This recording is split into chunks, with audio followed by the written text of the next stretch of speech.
this, my third attempt at doing this stream? Oh, please actually work this time, YouTube. I know that the problem is on YouTube's end. Oh. I think it might actually maybe be working this time. I literally just decided to sit and wait and try again in 20 minutes. That was my strategy to get this stream working. Is it working, though? Is it? Or am I just going to be talking into the air again? Well, we shall see. Oh, hey, look! Oh, yeah! Somebody found the stream in Discord. Well, there you go. It exists now.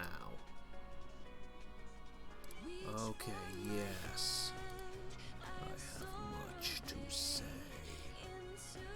Thank you, Nico. Alright. So, my thoughts on Fire Emblem Three Houses on a whole, after having played it for 258 hours and 13 minutes. Honestly, I don't think I actually played it that much.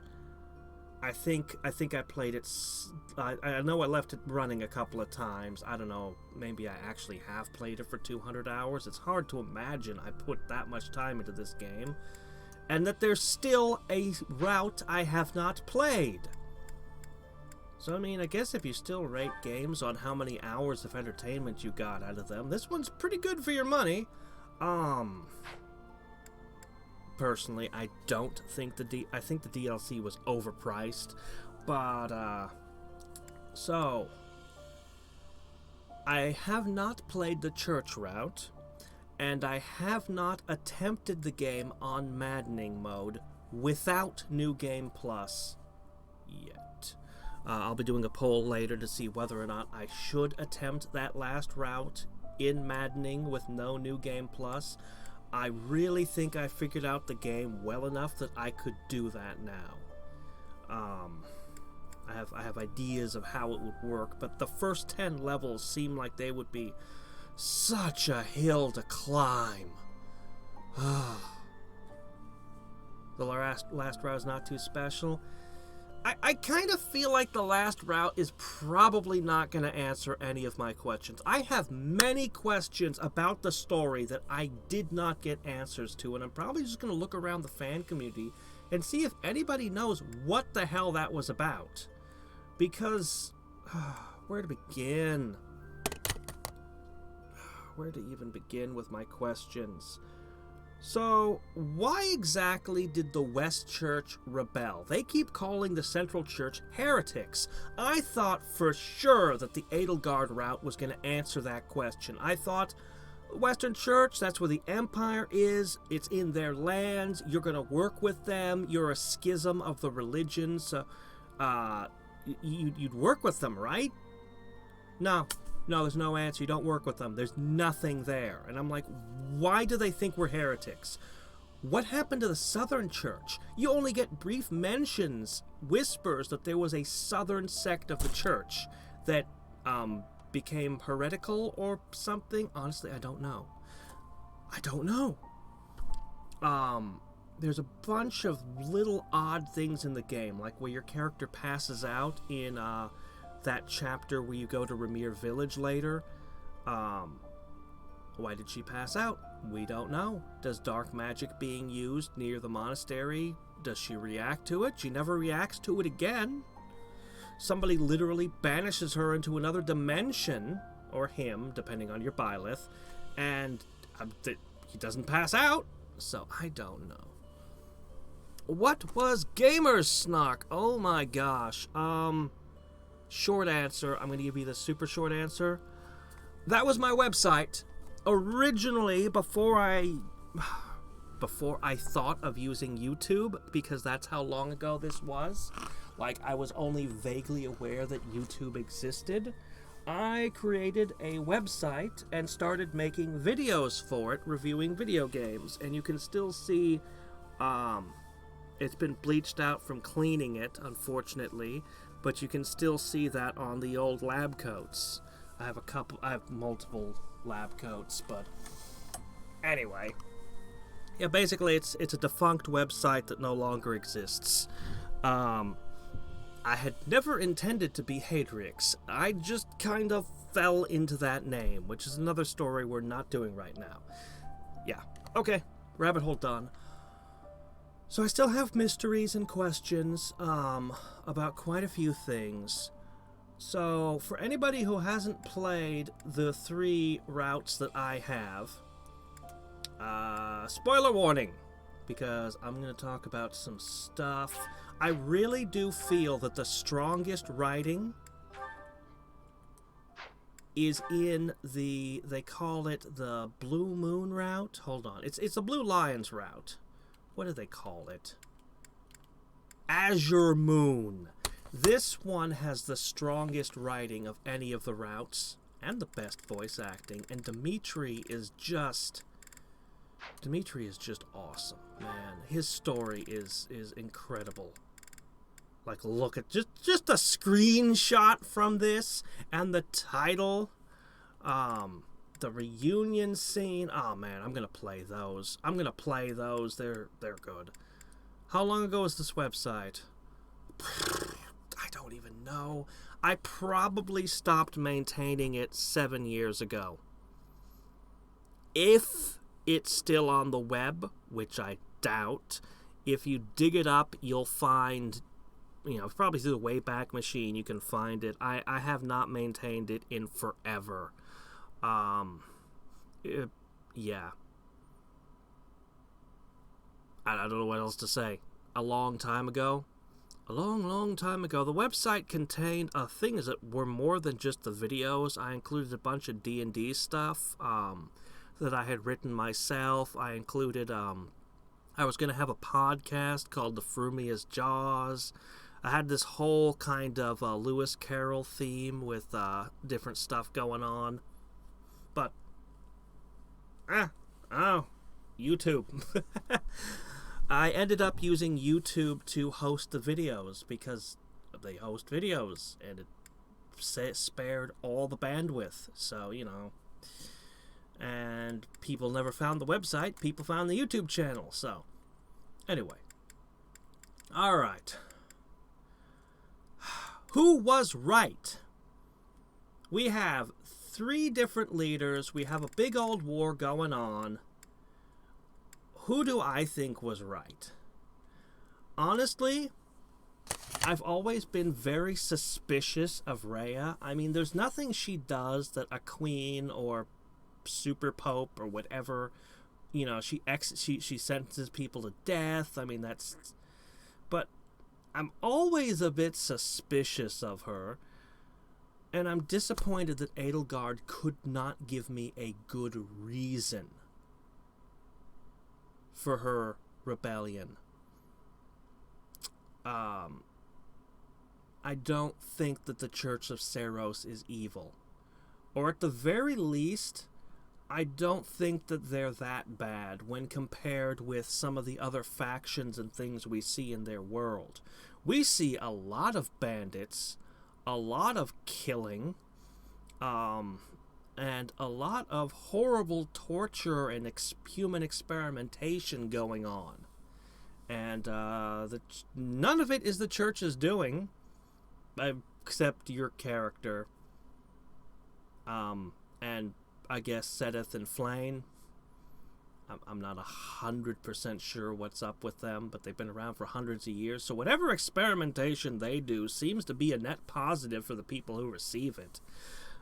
We don't, as far as I know, and since Edelgard didn't go, oh my god, there's hundreds of people who died screaming or something. Like, if there were any real dirt on the Church of Seiros, Hubert and Edelgard would have used that to propagandize me into being against them. But they didn't have anything.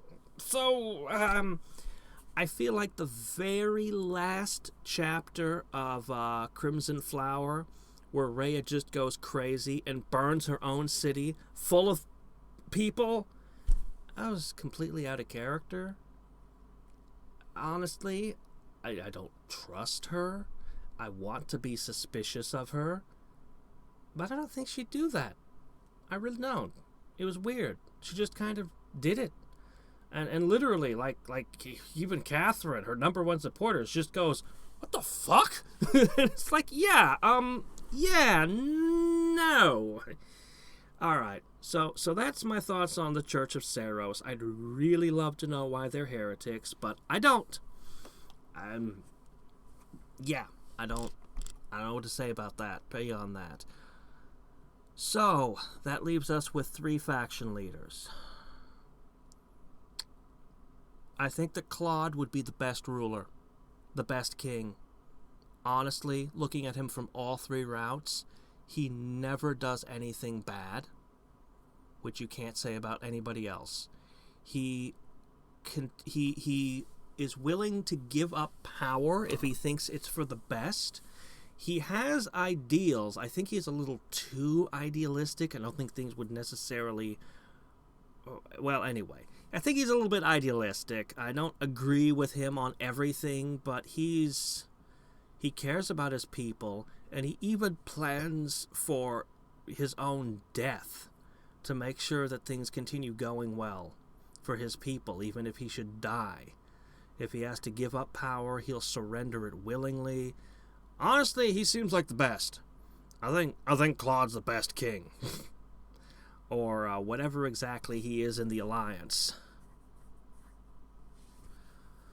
So Claude is never the bad guy in any of the routes I've seen. I really like Dimitri. I've said it a couple of times already, but man, Dimitri is awesome.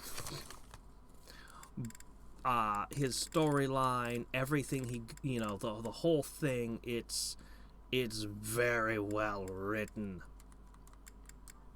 And man, he goes dark. So I actually think Dimitri makes a pretty good king. And that, not as good as Claude, though. Maybe as good as Claude, I'm not sure. If he gets his shit together, he makes a great king. But my gosh, does he go crazy and dark in his line. In 2 out of 3 routes, he falls into this hole. One of them he climbs out, and then the Crimson Flower route, he never really goes crazy like this. It looks like he wasn't tortured or imprisoned, and the dude didn't die in that route. And he never could. But there's a darkness in him. Known that one day you would be haunting me as well. Yeah. That's not the whole thing. There's more to it. There's a bunch more, but I'm not going to hunt it.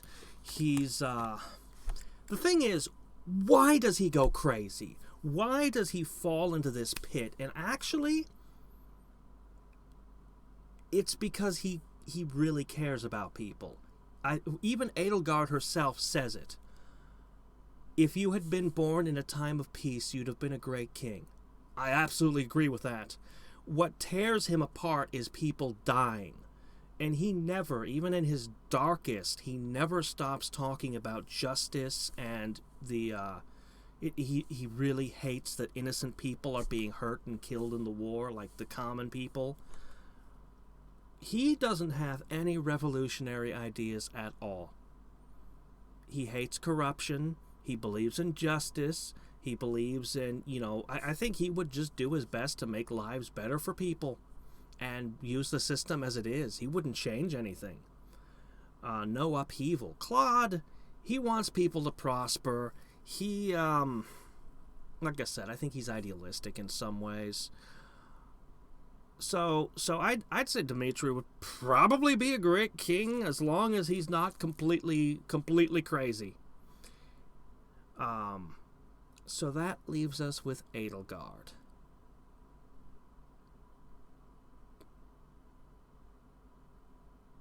I kind of want to say she's not evil, but she's evil.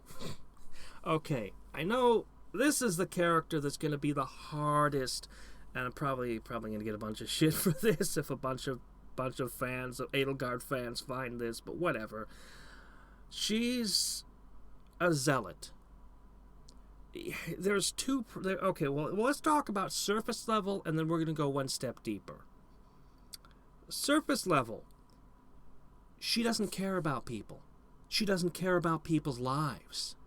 She cares about the people who are close to her, sure, but when it comes to common people, she is willing to... She never mourns common people's deaths at all.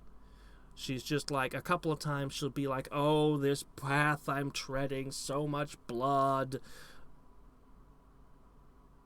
But she doesn't really care. This is the difference between her, Dimitri, her and Dimitri and Claude. She doesn't lose any sleep over anything that happens. She has decided what is best for the world. She has decided what is best for you, for everyone, and she's going to do it, no matter how many bodies she has to stand on top of to do it. And that's just the surface level. Oh, and of course, she thinks she can use the tools of evil for good. A lot of people think they can use the tools of evil to accomplish good. Don't do it. You can't, okay? You can't hang out with people who torture, murder, randomly... Oh, God, the Ramir village thing. All these random people driven crazy, killing each other with everything on fire. Like, you can't use those people. The Death Knight just stalking through, everything going on around her. It's like... Oh, well, that's her uncle, and she doesn't agree with it. Yeah, that's on her team, and she's... That's her teammates, and depending on the route you're in, she'll be using a lot of monsters, actually. And every one of those was a person.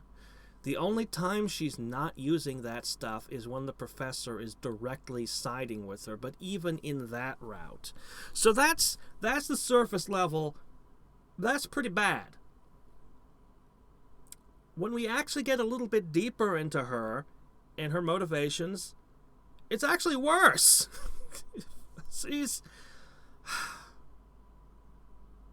I don't think that she decided any of this. I don't think it was her plan. I don't think it was her idea to destroy the Church of Saros and do all this stuff. She's a tool. She was forged and created by what Hubert dubs those who slither in the dark. That's just what Hubert calls them. Those guys, they made her, and they pointed her at the church, and I don't know exactly how they convinced her that she needed to do this, but she was pointed at them, and she did her job. And, yeah, mission success on them. It was a huge success, perhaps too much of a success, because in the epilogue they imply that her forces go and kick their asses a whole bunch, but yeah. So I will say definitively, Edelgard is wrong. Absolutely wrong in this war. And I would say pretty much anybody else you side with, you're more or less on the right side of things. I don't think that this game in particular pushes the plot to favor the faction you happen to choose exactly. Not like I've seen other games do. I've seen games where they'll twist the whole story to make whatever you choose the right choice. I've seen them do it. This one,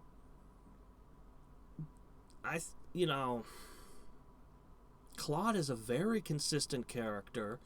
Dimitri might look like he's a very inconsistent character, but I think he's actually fairly consistent with what drives him and what he does. And honestly, when he reached out his hand to Edelgard at the end of that route, man, and she stabbed him, she is such a zealot.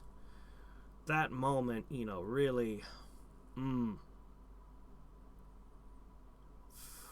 yeah. I feel like they fudged the ending of Crimson Flower by making Rhea just go crazy evil. I really feel like they fudged that ending. Maybe I feel like this game didn't have as much development time as it wanted. Oh, God. So we're going to move out of story now, and we're going to talk about gameplay. I like this game. Obviously. Oh, no, I didn't mean that. I meant this. 258 hours. I know I left it on a couple of times. We'll call it 200 hours. Even that seems like, God, did I really? Anyway, whatever. So obviously I like this game. I like a lot about this game, but I have some criticisms. Because of course I do. I can't just be satisfied with enjoying a nice game, can I? No, I must criticize it. Okay, so first up, I was going to talk a bit about Battalions. The way they are, I feel like they're really half-assed. They're just a piece of equipment that gives you a special move and some stat-ups right now. But I'd love to talk about what they could have been had they expanded upon it. And what that might look like. I'm not gonna actually talk about that. It would be talking about the game that I wish it was rather than talking about the game that it is. So we'll just talk about the game that it is. And perhaps my biggest criticisms...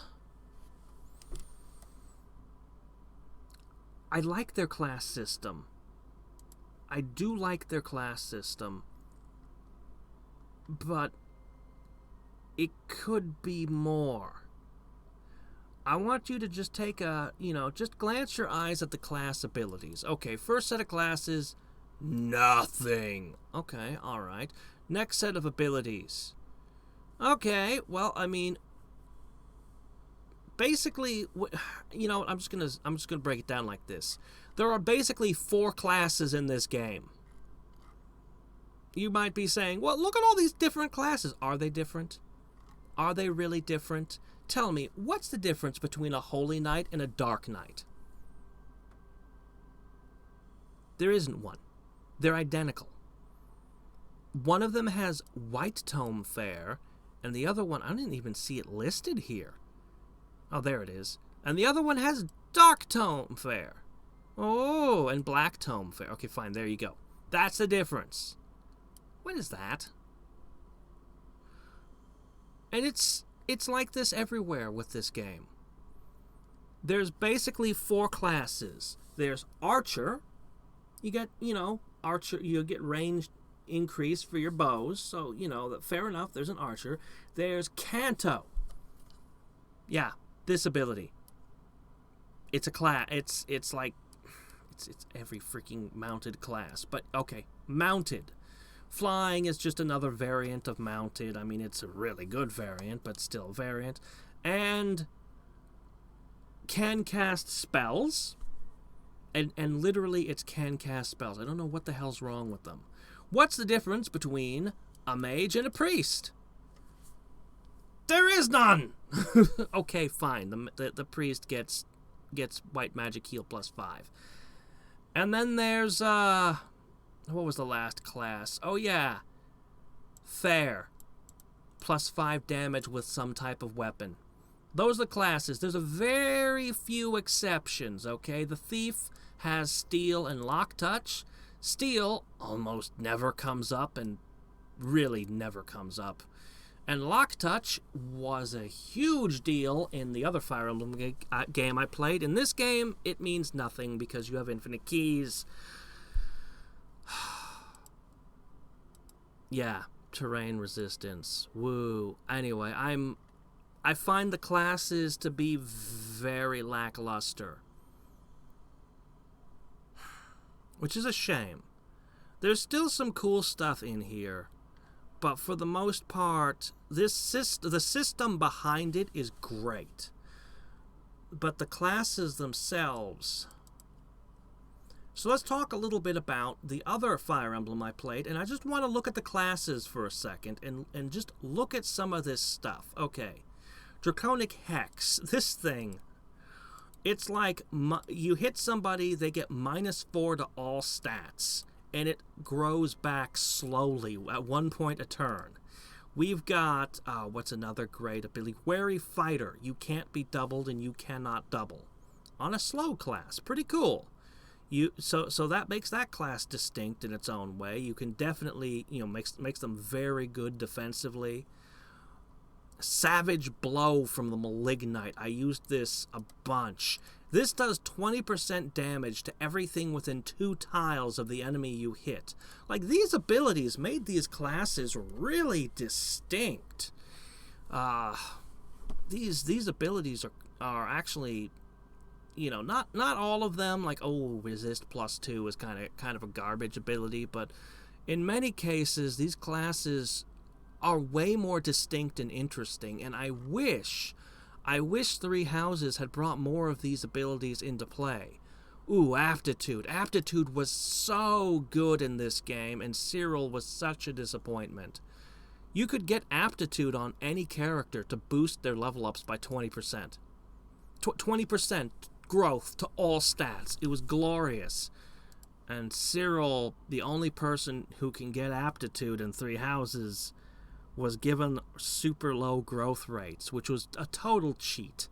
It's just like, oh yeah, sure, we'll just make his regular growth rates crap, so that Aptitude just puts him back up to normal, slightly above normal. Yeah, I was mad when I learned that. Anyway, there's Life and Death. This one is cool. +10 damage when you hit, and +10 damage received.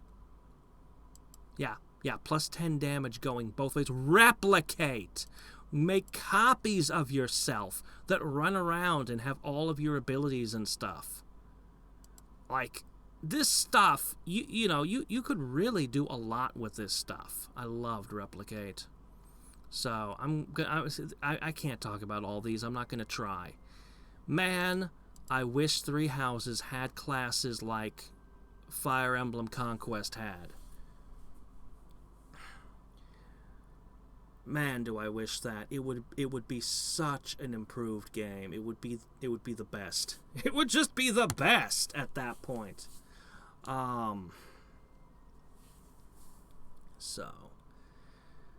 But yeah, for the most part, let me go ahead and close this out now.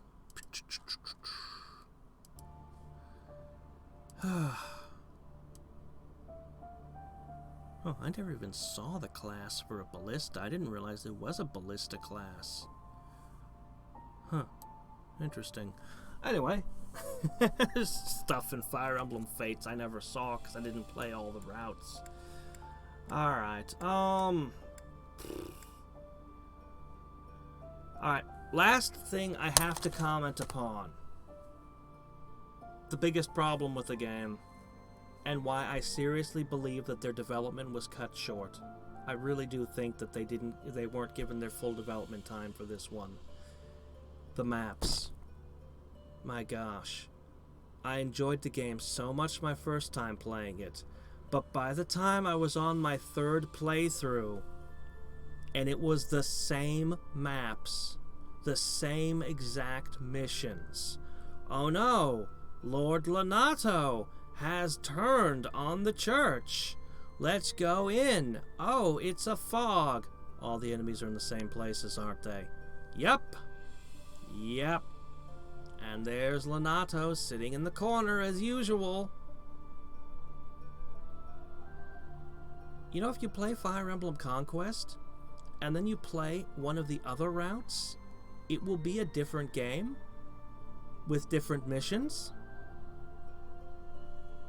There are 3 routes in Fire Emblem Fates.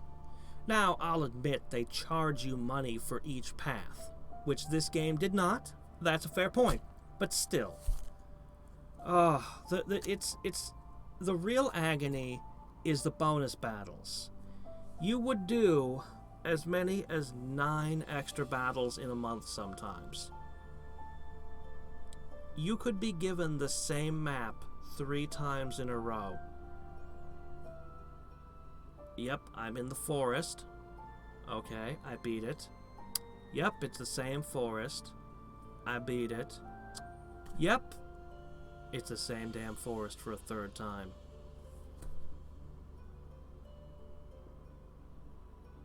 I find that completely unacceptable. In maddening mode, I felt compelled to do those missions. The experience was good, but also, thanks to the DLC, they put a stat-boosting item each time you did the mission. And it's like, well, I'm in maddening mode. The game's getting harder. I don't know how much harder it's going to get. I feel that I need to grub for every stat-up item I can get. And I can get 3 of them from battles, or I could explore and maybe get 1 from my garden. Oh, and fishing. Don't get me started on fishing. Don't get me started on the time wasters. So I'm going to say a couple of things that I think would have massively improved this game. An 8-second video. Oh, yeah, yeah, sorry about that. I don't know what the hell that was. Chaotic Sun, that gave me a bunch of trouble for like 20 minutes there, where I couldn't get the stream to live stream properly. Anyway, alright, so I think also there might be too many paralogs. I like the paralogs, but there's a lot of paralogs.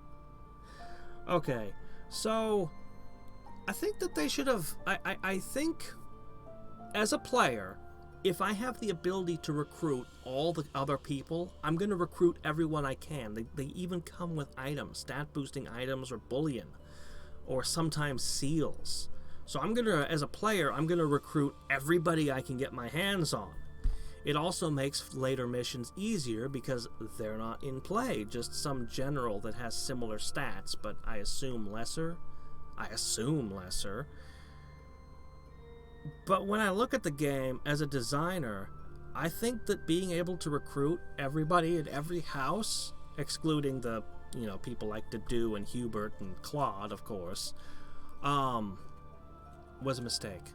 I think they should have limited your class size to your original cast and then let you recruit 3 or 4 extra people. Just flat. You want 3 or 4 people from the other classes? Have them. Everybody else is going to actually be on the field. And you're going to have the emotional impact of having to kill characters.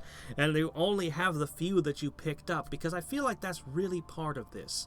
This is a civil war that we're experiencing. We're fighting family and friends and stuff. And so, you should actually be fighting the other students. But, most of that's missing. Also, the game's really not built around permadeath. It really isn't. You shouldn't be losing people. That's just kind of a legacy thing because it's in all the other Fire Emblems. This game didn't really need that. Other Fire Emblems, I'm sure it's a huge, thing, a huge part of the appeal. This one, it's just not what this game was built to do. But you're not going to ever use more than 10 or 11 people. So, why do you have a class with 30, 20 or 30 people? I even know how many. Just so many people you're not using that you're teaching every week. And, I think you should be fighting more of the other students. I really do.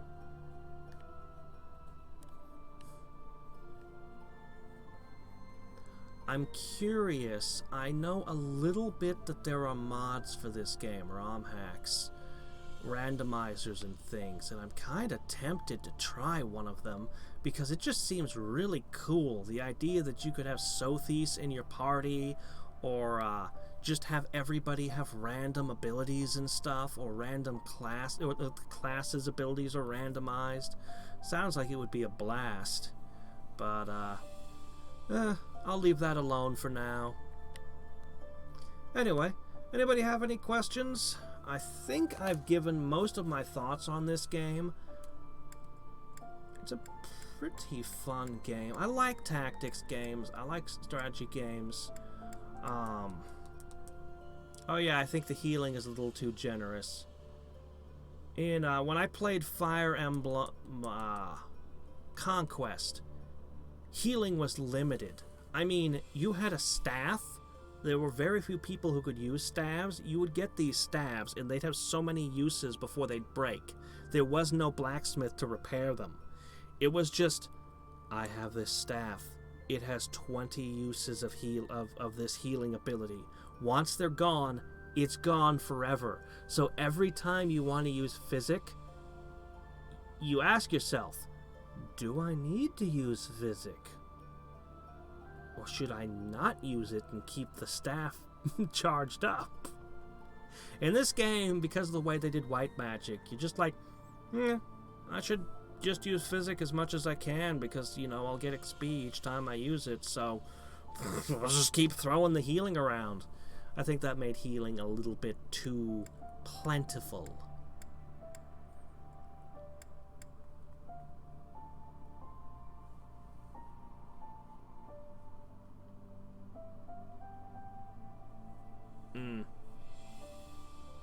Will there be any more Fire Emblem streams? Probably. I'm actually super curious to try some of the older titles. Sacred Stone sounds good. I understand they have summoners in that one that you can get. There's, I'm also curious to try just some of the really old ones, you know, the early ones.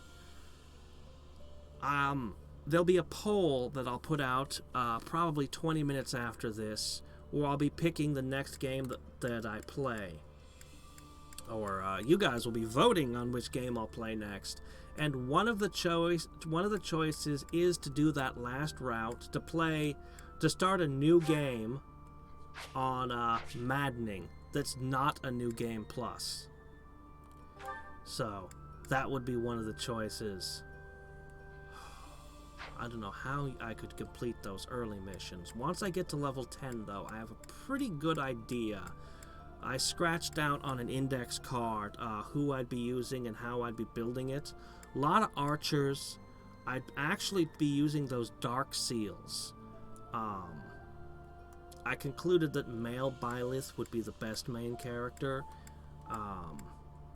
for it, which I think is against common wisdom because female Byleth can get airborne and get darting blow. But anyway. Path of Radiance. Yeah, Path of Radiance I've heard is good too. I think I know somebody who owns Path of Radiance actually, so I could just borrow it. I don't even have to buy it. Yeah, there's a bunch of good ones. I still haven't done there's still routes of Fire Emblem Fates that I haven't tried, but I don't want to ever hook up a DS again. That was such a pain. I had to get so many pieces of software and things functioning to stream off of a DS. Way easier to stream off of other devices. Oh, weird ROM hack. God, I love ROM hacks. Weirdest. I actually don't usually go for the weird ones, but the weirdest ones that I've seen are probably Sonic the Hedgehog ones. I think almost without exception. That I have personally stumbled upon. Honestly, it's not even going to compare. If you want to talk about weird ROM hacks, everybody knows Sonic the Onion Ring one. There's even speed runs of it, where every time he picks up a ring, he gets fatter, and his sprite literally gets fatter and fatter every time he picks up a ring. JonTron talks about some really weird-ass ROM hacks in some of his videos. Bootleg games that are actually ROM hacks of ROM hacks. But usually when I'm looking for hacks, I'm looking for the really good ones. I'm looking for like your Super Mario Adventures, your just the good stuff. Sonic Mega Mix. Oh, that one is really good. That's the kind of stuff I'm into. So there's a couple weird Sonic ones I played, and I just don't remember what they were called. I just have vague memories of going, what the hell am I playing? Oh well, deleted.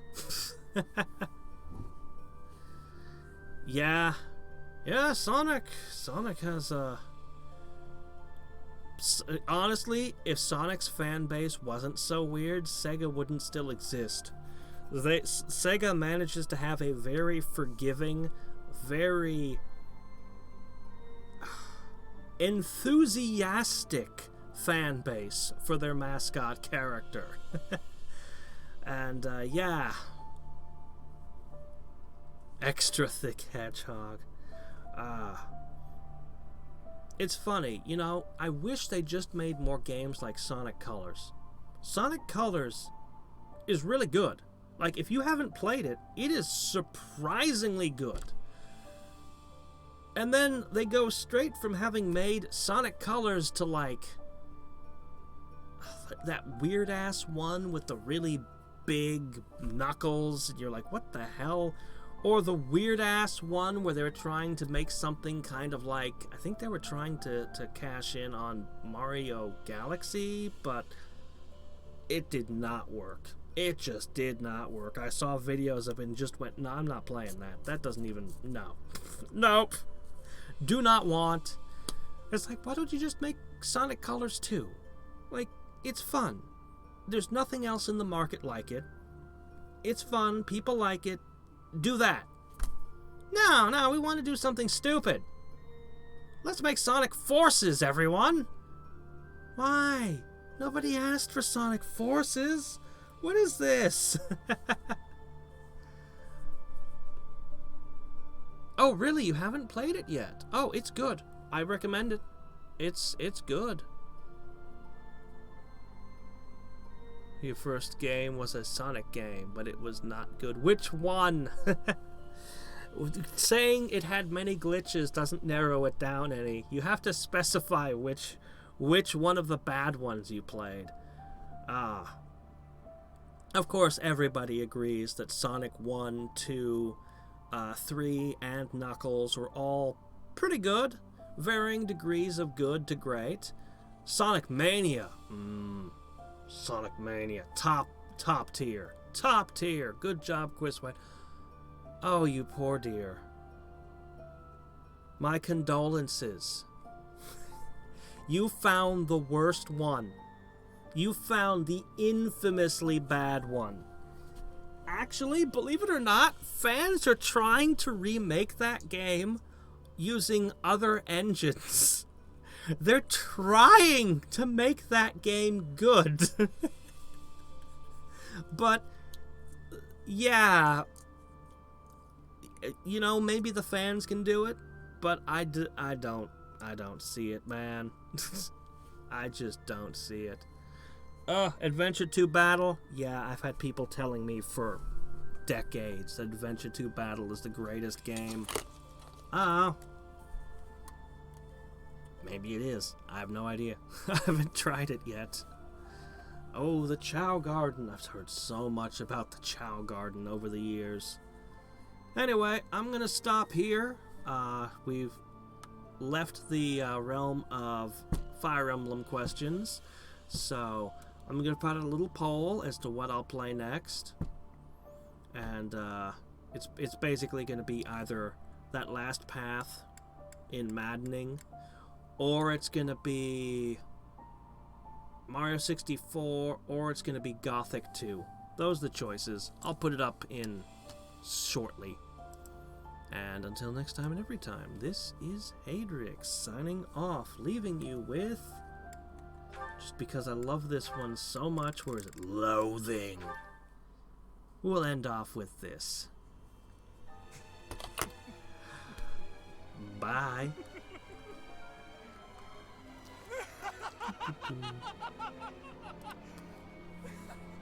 Is this some kind of twisted joke?